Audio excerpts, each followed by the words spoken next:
구글, 페이스북, 넷플릭스, 네이버, 카카오, 웨이브 등 6개 기업이 넷플릭스법의 적용 대상으로 지정됐습니다. 넷플릭스법은 과도한 트래픽을 유발하는 부가 통신 사업자의 통신 서비스 품질 유지 의무를 부과하는 내용을 담은 정기통신사업법 개정안 시행령으로 2020년 12월 10일부터 시행됐습니다. 해당 법안은 넷플릭스, 구글, 페이스북 등 글로벌 IT 기업들이 한국의 이동통신망에 무임승차한다는 논란이 확산되면서 마련됐는데, 특히 넷플릭스와 한국 통신사들의 마찰이 불거지면서 화두가 돼 넷플릭스법이라고 불리기 시작했습니다. 과학기술정보통신부는 지난 18일 구글, 페이스북, 넷플릭스 등 6개 업체를 부가통신 서비스의 안정성 확보를 위해 개정된 정기통신사업법의 의무 대상 사업자로 지정했습니다. 넷플릭스법의 적용 대상은 직전 연도 3개월간 하루 평균 이용자 수가 100만 명 이상이면서 국내 발생 트래픽 양이 국내 총 트래픽 양의 1% 이상인 사업자로, 이번에 지정된 기업들이 그 조건에 충족하고 있습니다. 앞으로 이들 사업자에게는 서비스 안정성을 확보하기 위한 방안을 마련하는 것이 의무화됩니다. 어떤 것들이 있을까요? 사업자는 이용자의 사용 단말이나 인터넷망 사업자 등 환경을 차별하지 않고 서비스를 제공해야 하며, 기술적 오류와 트래픽이 몰리는 것을 막기 위해 사전에 조치해야 합니다. 또 트래픽 양 변동 추이를 고려해 서버 용량과 인터넷 연결의 원활성 등에 대한 안정성을 확보해야 하며, 기간 통신 사업자를 포함한 관련 사업자와 협의해 트래픽 경로 변경 등 서비스 안정성에 중대한 영향을 미칠 수 있는 사유가 발생할 경우 사전에 통지해야 합니다. 그리고 안정적인 전기통신 서비스 제공에 관한 자체 가이드라인을 마련해야 하며, 이용자를 위해 온라인 자동 응답 시스템 채널을 확보하고 서비스 안정성 상담을 위한 연락처를 고지해야 합니다.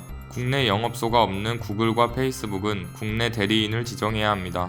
이런 의무사항을 위반하는 사업자는 1차로 시정명령을 받게 되며, 시정명령을 따르지 않을 경우 2천만 원 이하의 과태료를 내야 합니다. 대상 기업은 이번에 지정이 됐지만 넷플릭스법 첫 적용 사례는 구글이 기록한 바 있습니다. 지난 2020년 12월 14일 구글과 유튜브는 약 45분간 먹통이 되는 사태가 발생해 사용자에게 큰 불편을 준 바 있습니다. 이에 과기정통부는 처음으로 넷플릭스법을 적용해 장애 원인을 파악하기도 했습니다. 구글 측은 내부 스토리지 할당량 문제로 인증 시스템 장애가 발생해 사용자 로그인이 필요한 서비스에서 높은 에러율이 발생했다고 이유를 밝혔으나, 장애가 발생한 시간이 손해배상 의무 시간인 4시간을 초과하지 않아 책임에서 벗어났습니다. 과기정통부는 지난 12일 넷플릭스법 적용 대상 업체의 지정 결과를 통보했으며, 사업자의 의견 수렴 등을 거쳐 2월 초에 대상 사업자를 확정할 계획이라고 밝혔습니다. 또 부가통신 서비스 안정성 확보 조치의 구체성과 투명성을 높일 수 있도록 업계 의견을 수렴해 올해 중 세부 가이드라인을 마련한다는 방침입니다. 넷플릭스법의 적용 대상이 지정된 만큼 해당 기업들이 의무를 잘 이행해 국민들이 더욱 양질의 서비스를 받을 수 있기를 기대해 봅니다.